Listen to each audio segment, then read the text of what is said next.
I'm a contractor. I'm not like Tommy Mello. I'm not running a billion-dollar company. How do I get started with a canvassing program? My favorite way to get started is what I call with a brand ambassador program. What that is that's just someone that's delivering a gift basket to your customers immediately after the job is installed. Deliver a gift, say thank you, but not just say thank you, give thanks. Actions speak louder than words. And when you demonstrate gratitude to your customer, it goes a long way. And so there's opportunities to get repeat business, referral business, then, reviews, then go radius marketing around the job site. You basically start with where you're already doing jobs. Yeah, that's the most logical place because I've been a student of Dr. Cialdini, who has the 7 scientifically proven ways to influence human behavior. One of those principles is social proof. Other people like me, not just lots of other people, but people like me, people in my neighborhood, people in my income bracket like you. That has a big impact. So that's science. That's not my opinion. That's not experience. That's pure science. Welcome, everybody, to another episode of the RILLA Labs. I am your host, Sebastian Jimenez. I am the founder and CEO of RILLA, the leading virtual ride-along software for the home improvement industry, and your host of the RILLA Labs, where we try to bring you the latest and greatest in sales, science, and data to help you in your everyday life as a sales rep and a sales manager. Today, we have the pleasure of having Tony Hoty in the room. Today, he is the founder and CEO of Tony Hoty Training and Consulting, which is the premier sales training academy for home improvement contractors. He has been in this industry since 1993, since you were in college. And he still runs and operates his home remodeling businesses out of Ohio today while he does his coaching for the top contractors in the country. Tony, what a pleasure to have you on the show. Thank you so much for coming. Thank you for having me. I'm excited to be here. Yes, sir. So for those of the listeners who don't yet know who you are, Tony, tell us who are you? What's your story?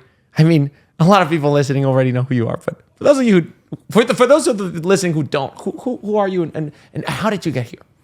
So I got a part-time job going door to door around job sites for a home improvement company in Columbus, Ohio. I was actually, it was an unseasonably warm spring day in Columbus. I started calling some friends to come play basketball. We needed even numbers to play basketball. And one of my friends said, I can't make it. I got to go to work. I said, Really?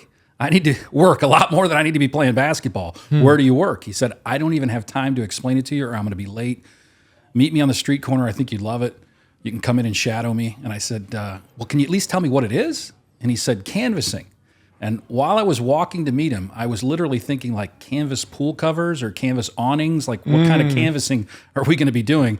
And as it turns out, it was going door to door. And I shadowed him that day and I watched him get a couple of appointments. I also watched him miss a couple of appointments that I thought I would have gotten. Yeah. And so I was like, I can do this, And what made you think that? Have you ever done sales before? No, just you were like, this guy, I could be better than him. Extroverted, and confident, and so I was competitive. All those kind of things play into it. How old were you at the time? I was 19 years old. So you were still in college? Yes. What were you studying? Sophomore in college. I originally went for business, and then I ended up changing my major to Spanish just because it came easy to me. Oh, because you were working while you were in college. Yeah, I was working so much, and so you basically had to fit your college schedule around your job. That's right. And so what company was it? It was Improve It. Back then, they were called Ohio Energy Contractors. They rebranded once they developed the Improve It software, and they started to expand into Kentucky and a little bit into Indiana, and so they needed a name that was kind of all-encompassing. What? So Improvement Energy Contractors, were they selling energy? It was Ohio Energy Contractors. No, it was replacement windows, energy efficient. Energy efficient windows, I see. Energy efficient siding, insulated siding. And they started with canvassing. Were there a lot of people? I mean, I one of the things that I've noticed in the industry is that canvassing, it ebbs and flows. A lot of contractors get into canvassing at certain times of the year or certain periods of time, right. And then they kind of get away from it. And I think I want to get your thoughts on this. It might be related to like the interest rates. Like when the interest rates go up, leads get more expensive online. So then the contractors flock to like other sources where they can find cheaper leads. No question about it. No. But so at the time, like was there a lot of contractors doing canvassing, or was at the time there was 10 other companies that were called Energy. It's somewhere in the name. There was Conservative Energy and Columbus Energy, and all these different energy companies. So much so that I remember one time I was knocking on doors, and a young kid came to the door, and he said, "Mom, the window guy's here again." It was like 5 different windows. And what was it at the time that made so many like energy efficient content? Like, was it like a new technology? Like I think energy bills were high at the time, and that utility bills were higher at the time. And in Columbus, they had the single pane aluminum windows that really needed, builder's grade stuff that really needed replaced and upgraded. It's just like a little gold mine of all the contractors trying to get. It was a honey hole, yeah. Yeah, that's so funny. What was it that was happening at the time? It was like a war or something in the 1990s that made the oil prices go up. Desert Storm, yeah. Yeah. So you started working for Improve It. Correct. And at the time, Ohio Energy. Mm-hmm. Ohio Energy, is that what it was? Yeah. Okay. So now it's they built i360. They did. Improve It i360. Correct. Just like, one of the top CRMs today for home remodeling contractors, Brian Leader is a RILLA customer. Yeah. We love Brian. So you met your friend and you got caught up in this, group of, basically home improvement legends now, right? Who are building their business. What was that like? Like, I mean, you were 19 years old. Did you you took Spanish. Like, what was that like? What was that like? It was awesome. Honestly, I think we were talking before the show, and just the energy that place had was incredible. You're talking about young people that are full of hope, full of energy, full of testosterone. It was like a fraternity, but it was about making money and self-improvement and, competition. And so I was the captain of the football team in high school, and I didn't have that, anymore, right? So, when you leave sports behind and you don't have that competitive nature, you're not necessarily working out as much as you did on a regiment, practicing, that kind of thing. It really filled a void for me, and it was a great team atmosphere.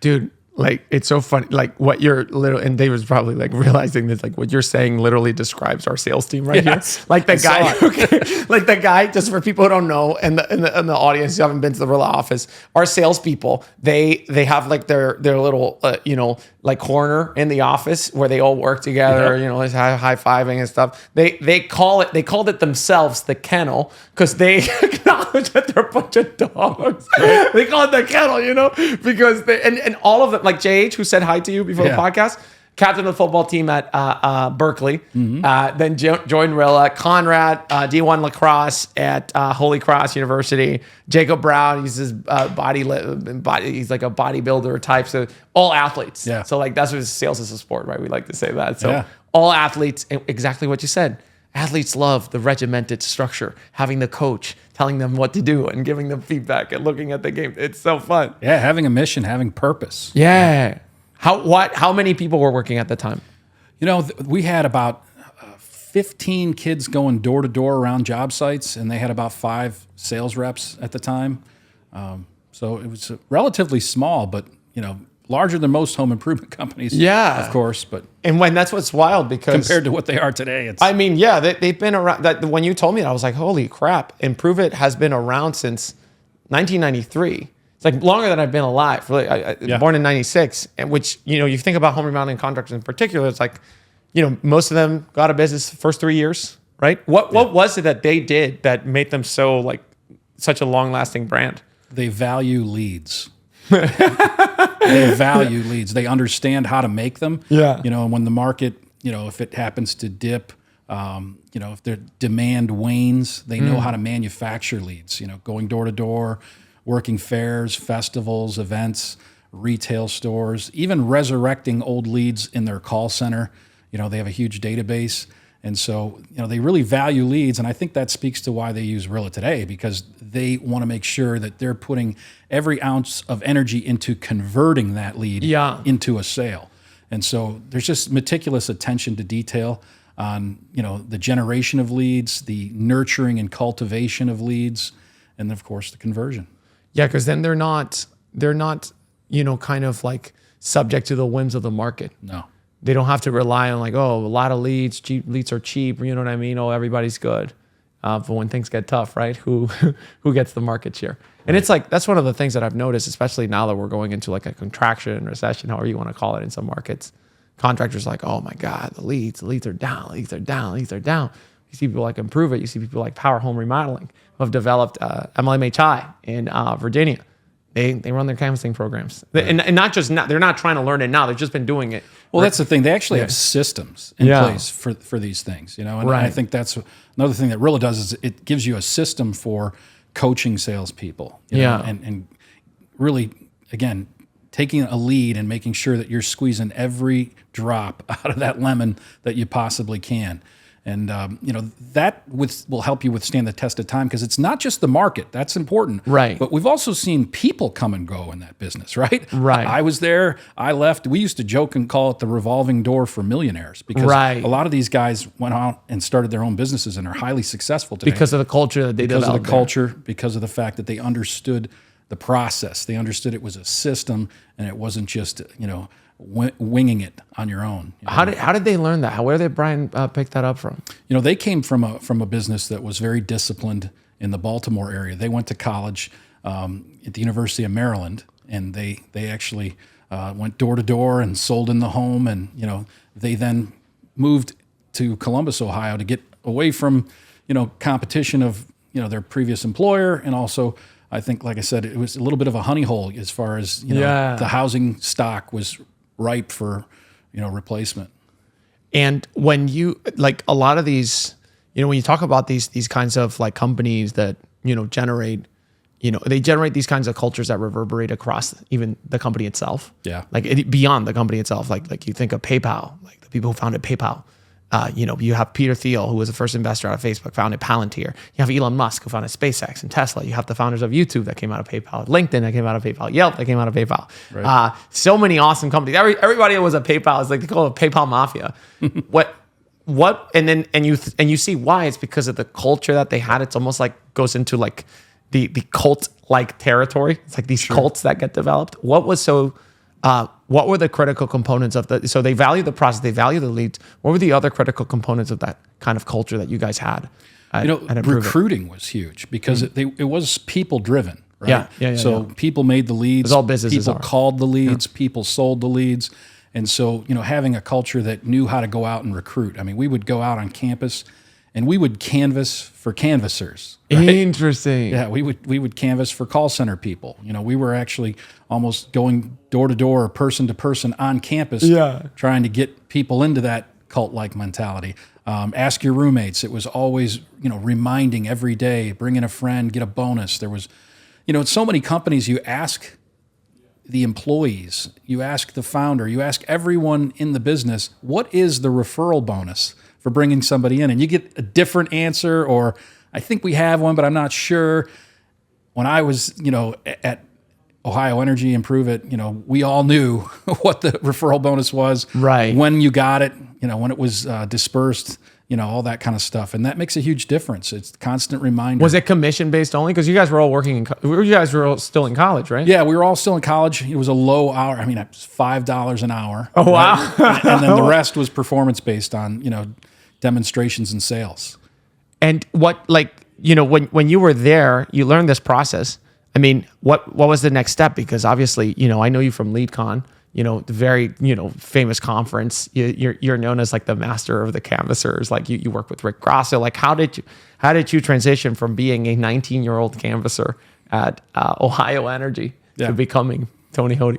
Well, they had a great system for grooming people up through the ranks of their business there. So I went into sales and I learned how to sell in the home. I worked in the call center from time to time. I generated leads at fairs and festivals and in the retail store. So I got a really well-rounded kind of understanding of the business.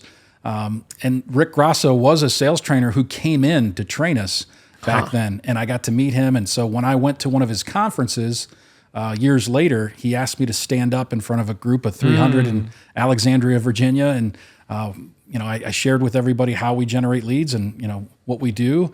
And they were blown away because it was kind of one of those pinnacle points in the market where, customer demand was waning a little bit. And like so, now.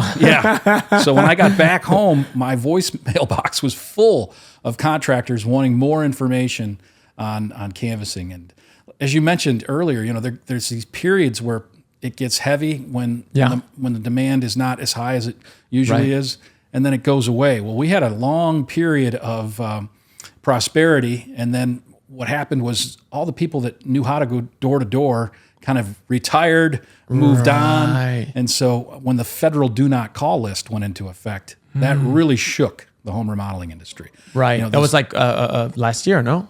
Oh no! They made some more changes to that, but it initially went into effect way back in the late '90s. Okay. And when that happened, the industry had to find new ways You to generate couldn't just leads. call everybody. No. From the yellow pages. Right. I mean, everything from caller ID came into effect, and people starting to transition from landlines to cell phones. Yep. And the cheese was moving, as they say. And That's so funny. I thought you were talking about like the new, it was like something with Angie's List or something like that about like, or like they passed a law that you have to like get consent before texting there's a lot of people. compliance. They always add And on. you're talking back in like the landline days, like transitioning to cell. That's so funny.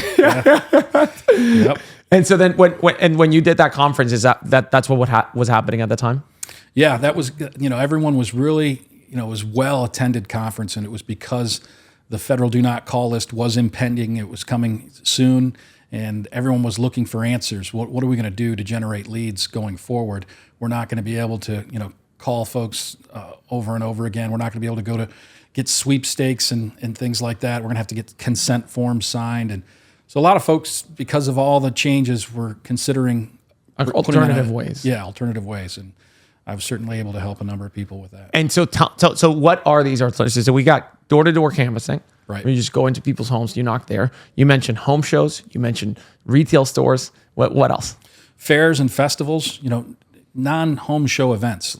People underestimate those opportunities. Right. Strawberry festivals, rifle shows, golf shows, wine expos. Yeah. Anywhere there's people, obviously you want to focus on predominantly homeowners, right? Right. But you still, anywhere there's a crowd, there's an opportunity to display your products and, really get a more exclusive lead at some of these, events that are non-home show related. Yeah, because then you're not competing with contractors. And so, like, I can understand that back then, right? Is this like late 1990s? Mm-hmm.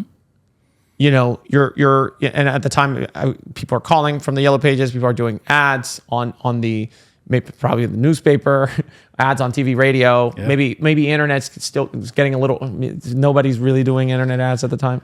Everybody had a website. But they didn't know how to drive any traffic to it, or create no any Google awareness. SEO kind of thing. No. And so, how does? I mean, you're doing the conference now still. I mean, I know you guys are rebranding and doing some other stuff, but you guys, I went to your conference in Cleveland, and there's still people doing canvassing today. Absolutely. With SEO, with YouTube. It's a universal truth, just connecting with human beings at their residence where they need these upgrades. It just has withstood the test of time.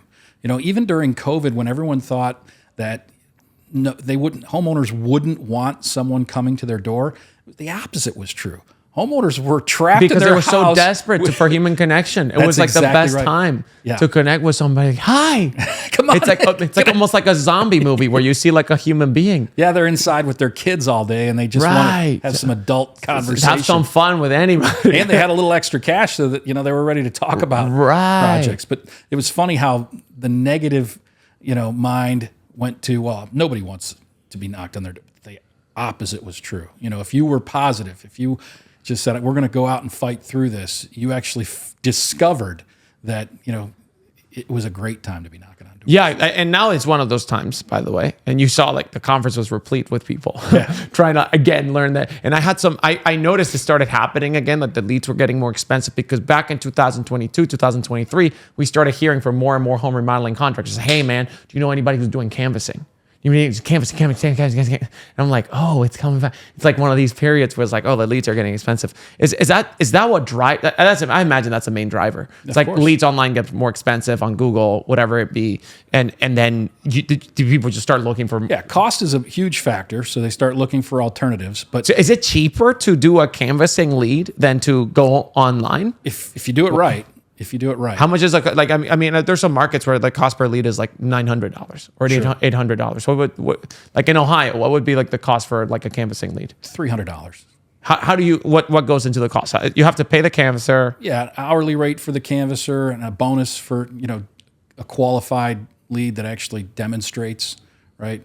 any management that you have. So technology for it. Yeah, if you have some technology for it, some companies use tablets and things like that to enter the leads and nurture them. But it's not necessary. I mean, it can be done, but you can still do it the old-fashioned way. Yeah, like you guys were not using any. There was no tablet or how. It's like how are you? How are you? Fred Flintstone. We were carving them out. How are you guys because you mentioned RILLA and how great it is for coaching.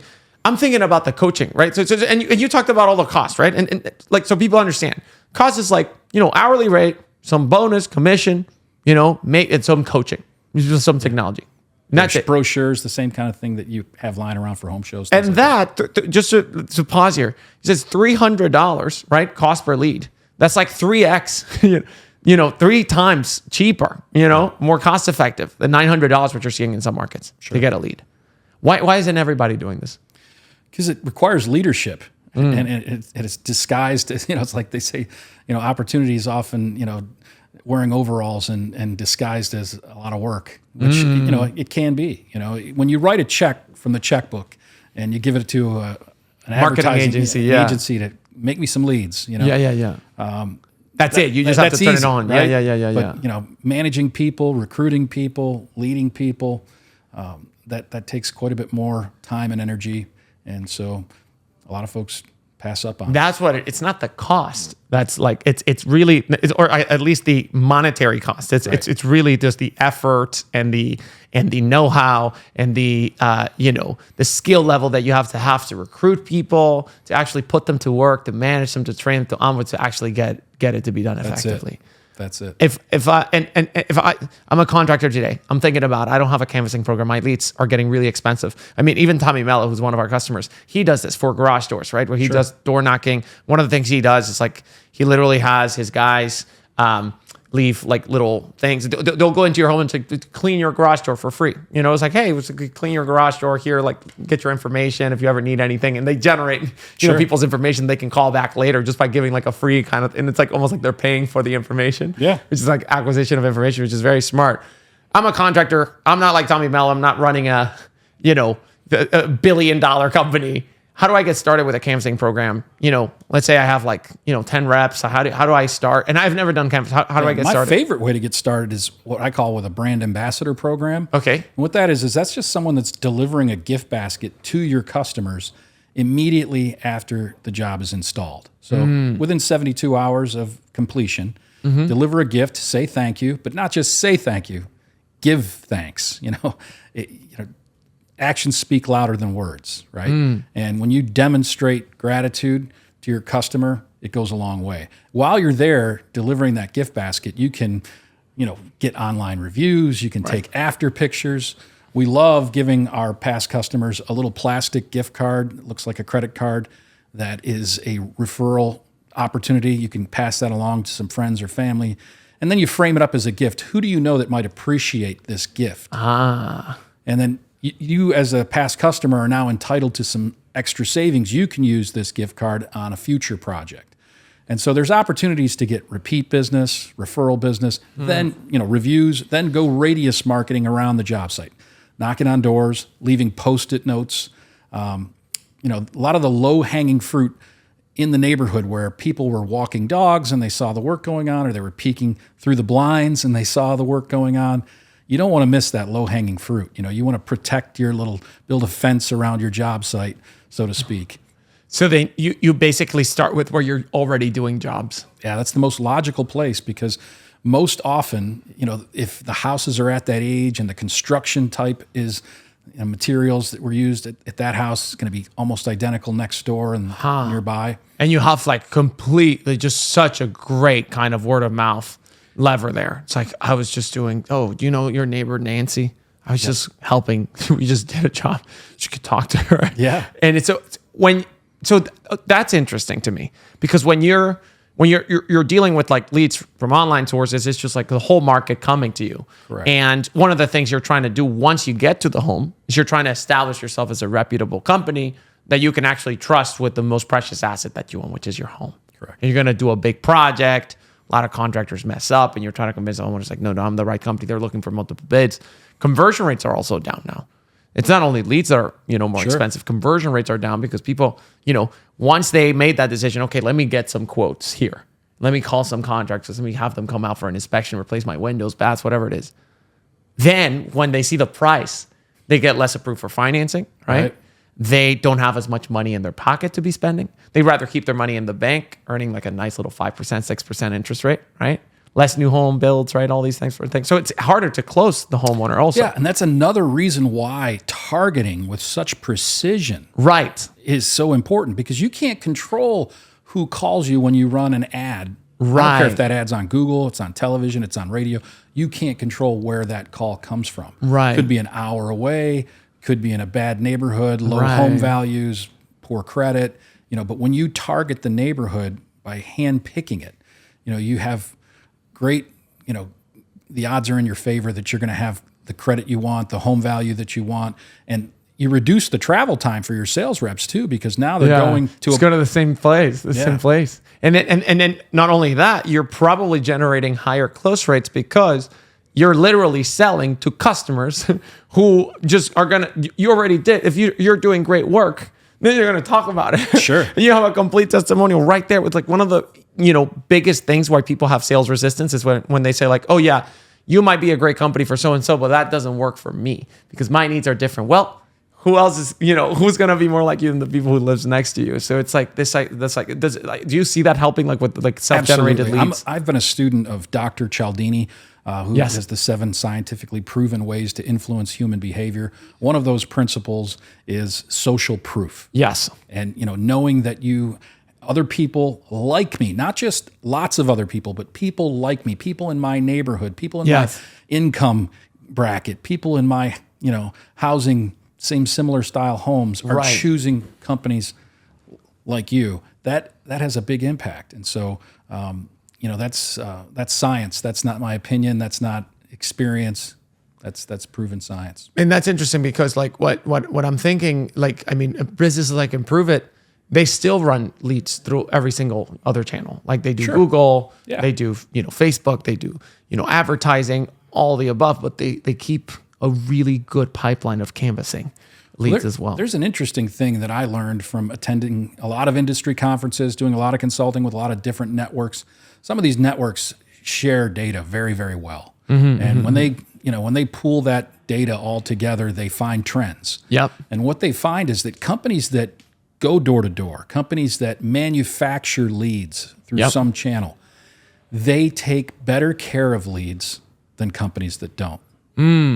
And so all the way through the process, all the way through the conversion process, they handle the leads better. They, the way they schedule them, the way they call and confirm them, the reminders that they send, all of those touch points are better in an organization where you're manufacturing the leads because you understand what it took, how many doors it took to knock on, how much blood, sweat, and tears it took to make that lead. When it just lands in your lap, you don't take the same kind of care. I was just talking with the owners of PJ Fitz, Patrick, which is here at the office, and PJ Fitz, Patrick, amazing roofing, remodeling business, and they were telling me that Dave Geiger, who's one of the partners, one of the owners of PJ Fitzpatrick, who also is one of the owners of Horizon Services, one of the largest home improvement companies in the country, doing HVAC, replacement and all these different things, HVAC, plumbing, electrician. One of the things they said is in the roofing world is much different than the HVAC world because in the HVAC home services space, people are so used to like getting the phone ringing, right? It's like, on demand. It's on demand. It's like, oh my God, my AC's down. You're in Dallas in the middle of the summer. Jesus Christ, it's so hot. Like, you got to fix the AC. You're going to call a contractor, right? So the phone's ringing all the time. But they say like in roofing, we have to be so meticulous about marketing. We have to be so meticulous about marketing because, when you're going to replace your siding, it's like, oh, my siding looks ugly, right? So you have to kind of, it's not as a clear kind of like, I need it now. Right. So you have to kind of create markets. You have to find you have to dig deeper to find the need within the homeowner. And so for these, do you see that? But even in HVAC, I see like, people in HVAC starting to do, self-generated. There's like one of our great customers in Phoenix a ghetto, they have a canvassing program and they run it like a super tight, even in HVAC, right? Yeah. So it's like so funny that you say that, because it's almost like in the home services space, they're less developed with this type of approach to lead generation because they're so easy to get. Right. But for the people that's really hard, they really, like what you said, value. And what you're saying is probably doesn't only apply to the canvassing leads, it applies to all the other leads. Because all the other leads. That's the trend that was so eye-opening, is that these companies, if they bring like a canvassing program into their organization, what they see years later is conversions increasing in all other categories. Because they want to be yes, because they know what the cost is. They know all, not only like the monetary cost, but everything else that goes into them: the management, the coaching, the training, the recruiting, making sure the program runs, the effort, right? Yeah. Like paying attention to it, not just like letting a marketing agency run with it and then complain. It's like, oh, 5 months later, well, but the leads are bad, right? They know that the leads are bad immediately because they're like looking at the conversion rate numbers like hawks.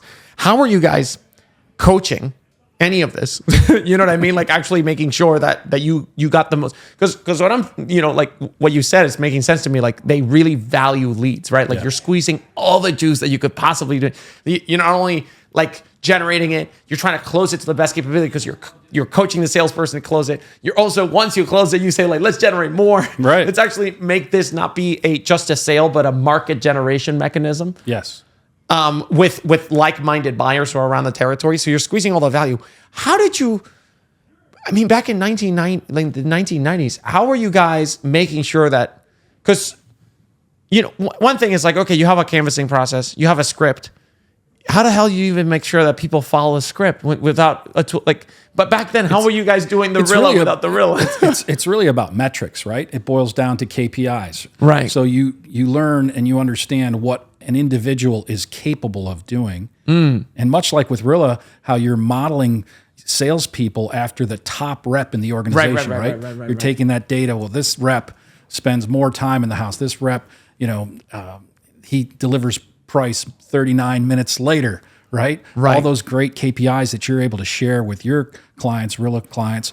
We have that type of data on canvassing, and we know that our top canvasser can get one demonstration within every 8 hours he spends knocking on the clock, he or she. So you know that if they're not getting the one demonstration, like one demo, then that something's going wrong. Something's gone wrong. So what do you do next? Like, okay, you identify something's going wrong. What happens? Let's sit down. Let's talk about this. We had a plan and review session at the beginning of the week. Our target was 10 appointments this week. You've got 8. Why do you think you fell too short? The weather was great. The neighborhoods were great. We agreed. We got another rep working in a very similar neighborhood. Like what? And they did great. What happened? And you start to get stories, Sebastian. People want to put stories in that box, and you have to tell them, no. Stories don't fit in the box. I just need a number, right? But you just get to the bottom of it. And you find out what it may have been. Let's role play. Let's hear what you're saying. Oh, you've gotten off track. That's not the best practice we have for handling that objection. That's not the best practice we have for delivering our introduction, right? And when you have all that information, you can start to critique and coach. We were talking earlier, and I mentioned that I did a lot of recording at the front door with body cams and hidden cameras on the glasses and stuff, and you can really pinpoint points in time when people respond properly or respond poorly, right? When did you start doing that, like recording with body cams and stuff like that? It first started with a digital audio recording. And it was powerful, but not as much as having video as well. Right. I wanted to show people that every time I asked a question at the front door, look at how the homeowner responded. Yeah, they were going to close the door. I asked a question, they open the door wide open again. And so they're more receptive when they're the one talking. They never close the door on themselves. Yeah. If I start to talk too much, it's getting closed down. So, that type of visual aid was something I thought would be helpful. And that you could, and you started doing the RILLA before the RILLA. You literally started, doing what we do. It's like, look at the example of the top performer. Yes. You're recording yourself so you can show everybody else. Right. What are the top things? We love analyzing this type of data at RILLA. Like, what is it that differentiates the top performers? When you think of canvassing, It's a very short conversation most of the time. It is. I mean, most of the time, it's just get the door. But percentage of the time, for the best of canvassers out there, they're just going to be, way better at getting that homeowner to like open up. It's a complete, night and day from like an inexperienced person. What are the top differences between the top So performers? number one is going to be getting the spotlight off of you and getting it onto the homeowner. Yeah. Okay. So when you come to the door, it's stranger danger, right? And so the spotlight's on you. Who is this person? Why are they here? What do they want? Right? How do you get that spotlight off of you and onto them? Right?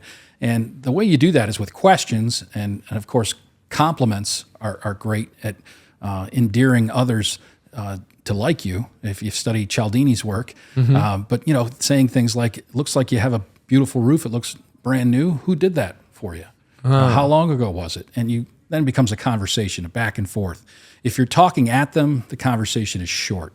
If you're having a conversation where it's dialogue, not monologue, those conversations last. And of course, you uncover things. You what's going to be next for you. Obviously, you take a lot of pride in the home. You recently invested quite a bit of money in the roof. What will be next for you when the time comes? And they share those nuggets when you have the rapport and when you ask the right questions. What's the critical kind of period? I imagine there's an 80-20 rule where if you get past this particular point in that door knocking conversation, then everything gets much easier after that. What's that critical point? Yeah, it's getting through your introduction and just stating why you're there, the purpose of why you're there, what you're doing. And once you get through that introduction, if you get into those questions, right, and you can get into the pain of what is it about. You mentioned that windows would be next. Why the windows?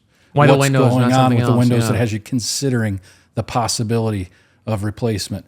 And they start to, if you ask it in a very kind of non-threatening way, most people will immediately want to jump on that. Windows? We do windows. Let me tell you how great our windows are. And they're doing all the you got to keep digging. That's one of the things. It's like salespeople. I try to train my salespeople all the time. It's like, guys, whenever you find something like that you can present a viable solution, don't jump on it immediately. Don't do that, because what you're doing is you're the one trying to be the star of the show. Like, I'm here, so it's like, no, let them come to that.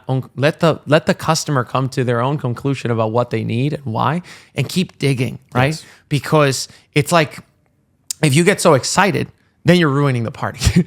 you get into fight or flight, excited and blah, blah, blah. Whereas if you keep digging, it's like the doctors. You go to the doctor, the doctor literally, like every single person that goes to the doctor asks you, okay, what brings you here today? Right? For sure. And you say your symptoms. And then what do?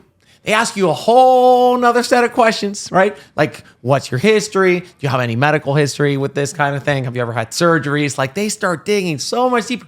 They know exactly what's wrong with you as soon as you walk into the door. But just in case, they're walking you through all those different things before they even give you, because they might be missing something, right? That's critical information. I liken it to, ammunition, right? So if you want to hit a target, you want as much ammunition as possible, right? So, arrows for your quiver. If I ask you, why is it that Windows is something you would consider? Well, they're old. Okay, that's one arrow in my quiver. Right. And are some worse than others? Well, yeah, the ones towards the back of the house. Another arrow in my quiver. What's going on with the ones in the back of the house? Well, the sun hits them and they're starting to peel, and they're taking a lot of weather in the backside of the house.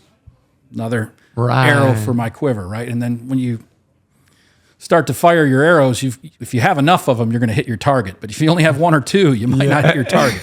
You better get it right. And you often don't, because in a conversation, you don't get it right from the first time. Not always. You try and fail, ask more questions, discover something new.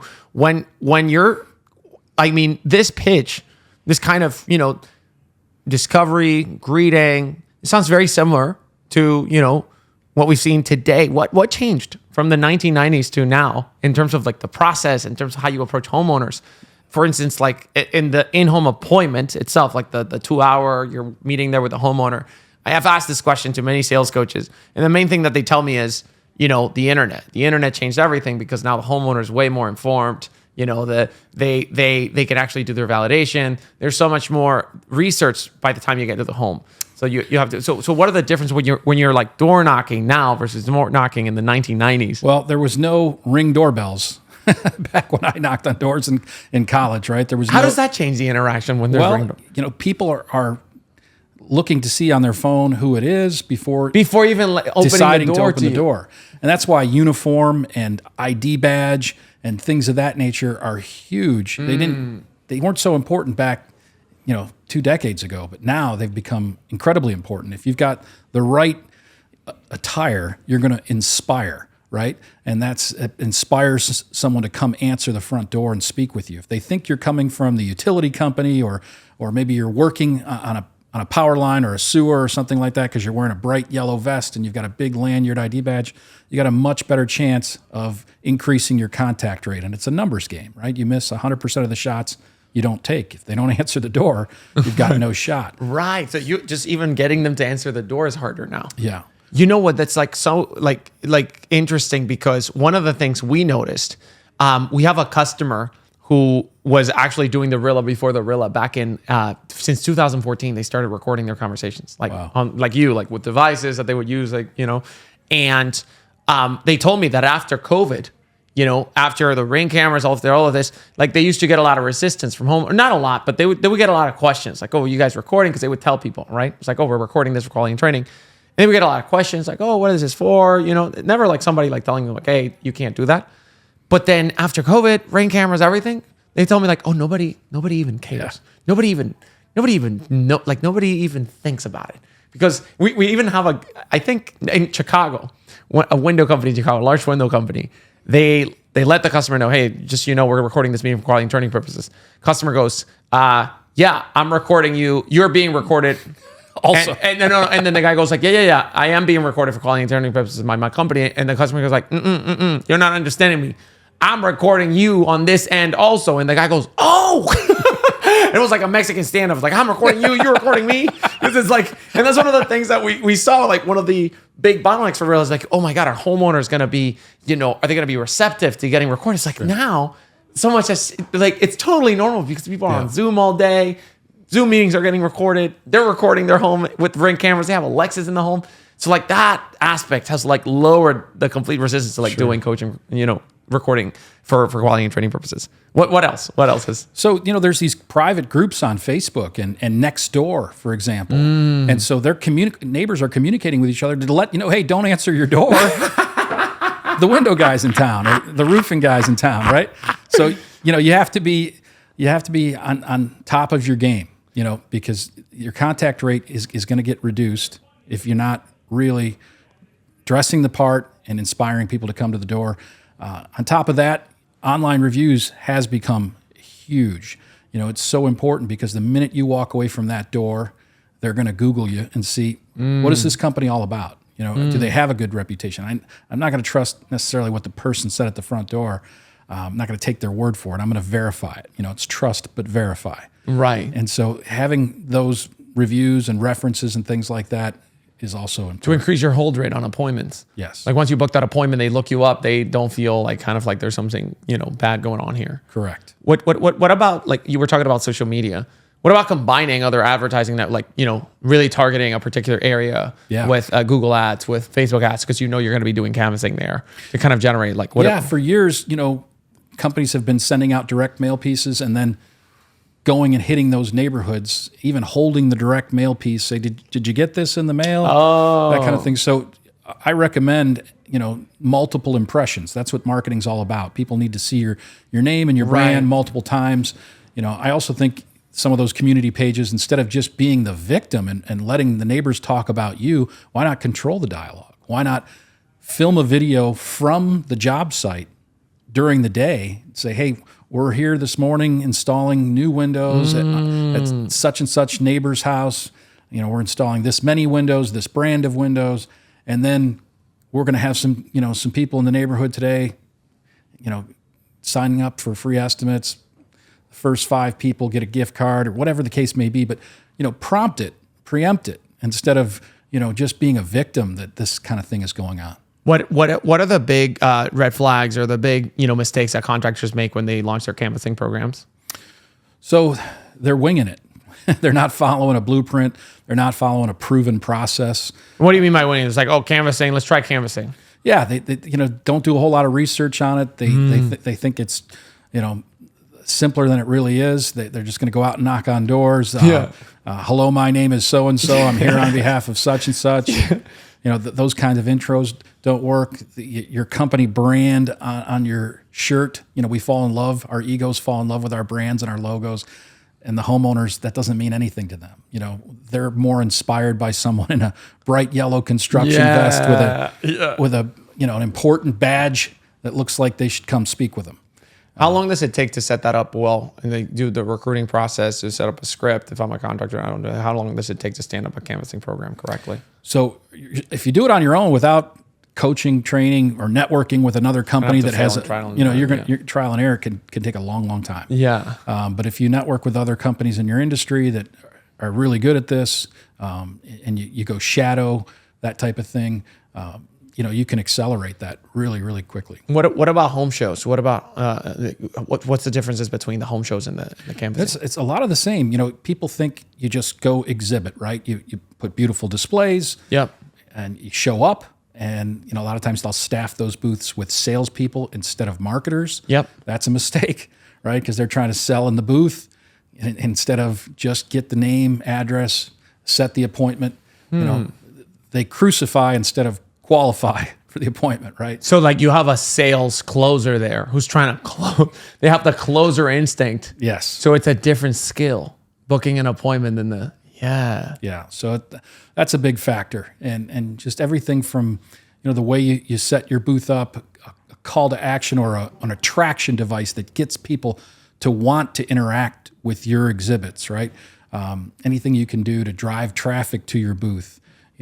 There's a lot. I mean, in recent years we've used the internet, for example, to, let's say you're Googling, the Nashville Home Show, right? Right.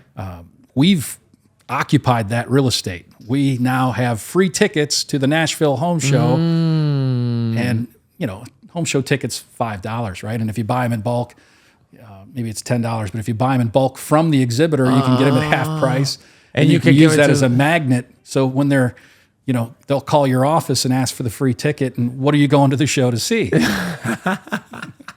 Wow. So there's things you can do, again, to leapfrog the competition, get out in front of them, and a lot of more sophisticated strategy associated with home show marketing, because you are going into a rat's nest of competition. Right, because everybody's at the home show. And the only way you're going to differentiate is through strategy. The art of war, right? The battle is won before it's ever fought. Right. If you get to the high ground first before the enemy, then you have like all the, that's it, the green Pluck field. them off the market before they ever even get to the show. Right. And that's why it's so powerful about the canvassing aspect, which is like there's that homeowner. It's not, it's not like they're looking at multiple bids and they're like, you're really generating your own market. You put them into the market and you take them out of the market in one fell swoop. Yeah. Because so much of the competitiveness of sales, it's like, oh my God, I'm competing with so many contractors selling the same thing. Yeah. So if you can be most effective at capturing that lead, right? And so home shows, super competitive. What about, so in canvassing, less competitive than home shows, but very difficult to set up. Home shows, you get a lot of people at the same time. It's, I would say, less complicated, I would say, to get leads in the home shows, because people are there. You know what I mean? There's a bunch of people, and you're not knocking and like getting one out of every 50 that answers the door, kind of thing. What about the retail locations, like the people do like the Costco's and the Home Depots, and they're standing there with their booths? I love the retail stores. Okay, absolutely love them. Yeah, they're a huge opportunity. Again, it's 365 days a year that you're interacting with your target audience, and you've got your displays there. So it's like a home show in a sense that you've got all that, to back you up for credibility. Right. And furthermore, with these shows, with these stores, you can set up a Google listing, a Google business profile for that store location. So now you've expanded your footprint online, not just offline. So when people search for new bath, you could go to your little thing, your little kiosk, your little booth at the Home Depot store. Correct. And you don't have to pay like all this ridiculous rent to open up an office and open up a store. It's like a little thing. Sure. Huh. So and what does that help the people that you have more locations online? because it's everything's local, right? It's all about relevance. So if I'm searching for, we're in Queens, New York right now, or Long Island, New York, and when you search, if you have a physical location in that town or close to that town, then you're just going to show up. You're going to show up. Huh. So that's a game changer. You're not just making leads face to face in the store, which has always been a home run. You're right? generating leads online as well. You're generating leads online as well. Wow. Wow. So then how, like, and what about the competition? Because I know that, these stores work with a lot of different contractors, but when they do these programs, is it like you just have your own booth there and that's it? And you have exclusivity some of these stores, you can build an elaborate showroom inside and you have exclusivity. They're not going to work with another contractor in your category. So whether it's a Walmart or some of these other big box stores that exist, even some grocery stores that are regional and national that you can get into. Those are the top red flags, the things that people get wrong. What are the top contractors who do, great canvassing programs, what are they getting right? Culture. Yeah. Because culture attracts, right? And everybody, that wants to replicate what a company like Power has done. Right. And Power's like, just to be clear, Power's like $1 billion operation at this point. Amazing. It's crazy. But they spend so much time engineering their culture, Right. And everybody wants to replicate their pay plan or replicate their canvassing program. They're willing to replicate portions of what they do. Right. But not the whole engine. Not the whole engine. And it doesn't work like that. Does not work like that. It's like if you try to, like, I used to watch wrestling with my brother, like the WWE. It's like try to replicate the Rock's people's elbow. You're gonna look like a dummy. But somehow the Rock pulls it off, right? With the match. And so where do you think, so like we're in one of those periods in the market where it's like kind of ebbing towards, leads are expensive. People are thinking about canvassing. People are doing canvassing.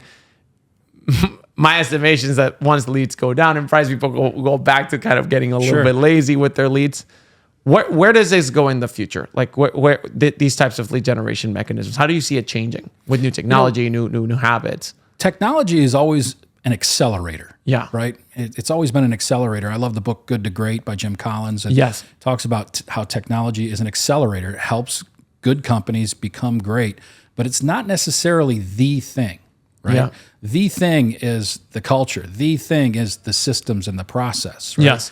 And the technology is the sizzle that really adds to it. So a lot of these things I think will be around for years to come. 1993 is when I started, and it's been 31 years. And all those things that I did back in the 90s, we're still doing today. Yeah. We're doing them a little differently. We're utilizing technology at every angle that we can. And, we're shifting and augmenting some of the ways we do things. But the root of it is, that human connection, face-to-face, person-to-person. That's one of the things that, like, is that the main ingredient here of why this is so effective? That it's like, so one is like you're generating a lead out of nowhere, that somebody who's not in the market, so you're not competing with anybody. But then, like, why is it so, like, but it's 3x less expensive than, a lead that you get online.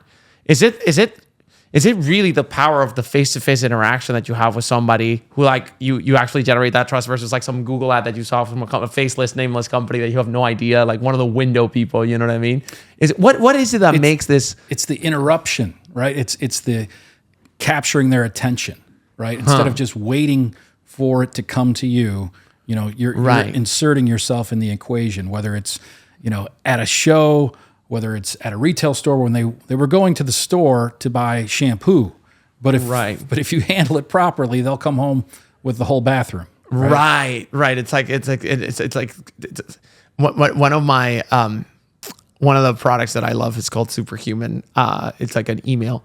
It's like a better way to use email. They just like re-engineered the email experience, and I use it. And one of their co-founders said that great businesses or great startups are about unlocking new psychological pathways in the minds of the consumers, right? Yeah. And so here, what I think one of the things that it's happening is that you're unlocking this psychological market in the mind of the homeowner. Like somebody who didn't know that it was open to them. It's like you kind of light that spark. Yes. It's like, oh wow, yeah, my windows were kind of, but I've never really taken that extra step to like do anything about it. But yeah, I do. Yeah, my windows are kind of crappy. They're kind of they're moldy, but never did anything about it. And you're unlocking that. You had a guest on recently in the chimney sweeping business. Yes, right? Alan Rush. Yes. And it was great. And that whole industry, most people have never even thought about it. Correct. Right? And so there are a lot of industries out there where unless it's not top of mind,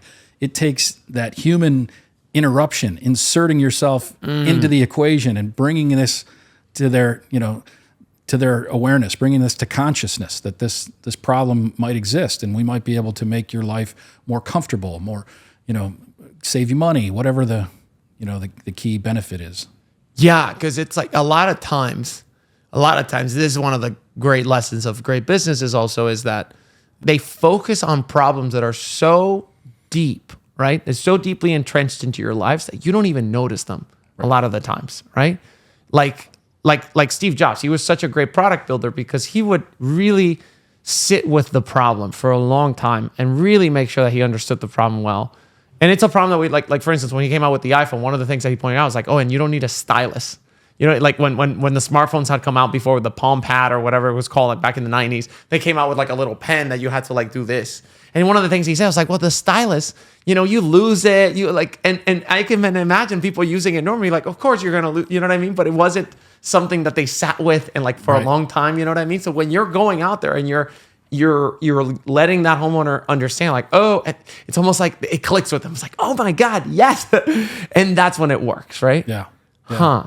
One of the things we talked about at the beginning of this conversation was the culture that I came from. And we did a lot of ride-alongs together. I rode in the home with a lot of older veterans that I got to watch them, and then I would present and they would watch me.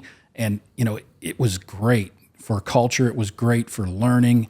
But there's not too many cultures out there where that happens. And if you want to scale your business, you're now cutting your sales force in half. Right. You're sending 2 reps into every house. Right. Which is borderline cost prohibitive. Yeah. Right? Yeah. And so that's one of the things I think technology can do for you. And what RILLA has done is kind of focused on that root problem, that the industry has faced. Yeah. That's one of the problems. Like the ride along, people just right. Like people, it was like a thing that was so natural that everybody had the problem. But until we came out, we were like, hey, but you could, you're spending like 40 hours a month on doing ride-alongs. If you're like a culture, like Improve It, like you're like 40 hours a month. What could you be doing with the time if you could do like, 100 times the ride-alongs? What could you know what I mean? And people are like, oh wow, yeah, I never thought about it that way. So we unlock this new psychological pathway of like, and it requires work, right? Because it's very different to do a ride-along in person, as you know, than doing it virtually in a computer. Sure. It's a very, very different skill set. The ride along with the virtual requires people that are more analytical, people that are going to sit there, less like kind of charisma oriented. It's the true dynamic that exists in a home, though. Right. When I would ride along with another human, they would entertain the homeowner while I was working up the price or that type of thing. They would keep them at the table, versus having them leave to go handle household tasks. Right. And so it's not the same dynamic. Right. You get the true dynamic of what's going on in the home when you have, the recording, because there's no third party to assist you. Right. And with the recording, it's like one of the things, it's like when you go to the ride along in physical, it's like you forget like 90% of the things that you wanted to know to the rep after the meeting. So you only end up focusing on like 3 key parts. And then like you said, it's like, just remember when you said this? And they're like, no. So if you could just play it to them and be like, hey, like PJ Fitz was telling us, like they still do the physical ride-alongs, but they record the physical ride-alongs so that they can then, show it to the RILLA, the physical ride-alongs. So we can like, hey, you see what happened here? And the rep was like, yeah. So they can look at the game film. How are talking about ride-alongs? That's another thing that a lot of people, like, us talking to a lot of customers, a lot of prospects. That's another one of the things that people, they want to do, but they don't do a lot of, right? It's like role playing. Role playing is so important, whether you're talking about going door to door, telephone, even how you answer the phone and, handle common objections or inquiries, questions. Yep. They don't do it. And it really boils down to the fear of public speaking, right? That's one of the greatest fears known to men. Right. You know, it's more people have the fear of public speaking than the fear of death. right. Yes. And so, you know, when you are alone in that house, you're failing on your own. On your own. Yeah, Right? yeah. But when you have someone with you, they're watching you fail, right? And when you role play, you have to be comfortable with failure. And I think that's a gift, but a lot of people early on don't see it that way. If you're a sales manager and you haven't implemented a ride-along process, where were you guys started? If you're a sales manager and you haven't implemented, And you want to get started, you want to start doing ride-alongs, how would you recommend? Like, what are the easy traps to avoid when you start doing ride-alongs as a sales manager? I think you have to explain the why behind why you're doing it. A lot of you want to make sure that it's culturally accepted, that it's not Big Brother wanting to come down on you, but we want to help. And if you can get that message across, we're going to help you make more money. Yep. I used to have a great mentor, Joe Tallman, that used to say all the time, if I could make you 10% more money, but I had to insult you a little bit to get you there. Would you be okay with it? Heck yeah, I'd be okay with it. Was it Joe Tallman working with Dave Yellow? He was, yeah. Yeah. And he ran window works up in Chicago. Built that business up. Yeah. Also a RILLA customer. Yeah. These are all the RILLA customers mentioned on the podcast here. That's so cool. And so it's very fun having you here today. So how can people find out more about you? I know you have a lead generation conference happening every single year. You guys are doing some rebranding. So how can people learn more about you, what you offer? I think you're one of the, greatest sales coaches for home remodelers and for people watching. If you're looking to set up a, canvassing program, anything that has to do with lead generation, this is the guy who's been doing it for the longest, and it's specifically for this industry. So how can people find out more about you? The best way is just go to my website, TonyHoty.com, Okay. TonyHoty.com. We've got a team of people that really have been doing this type of thing for decades and really are experts at what we do. And we've helped lots of clients all across the country with these types of programs, getting into something new that you've never done before. We can cut the learning curve down big time and get a lot of best practices for things that, for us, they're common sense now, muscle memory. But for a lot of folks, it's just not as easy to grasp. Tony, thank you so much for coming to the RILLA Labs. It was awesome having you, man. I had a blast. Thank you. And thank you, everybody, for watching another episode of the RILLA Labs. We will see you next time.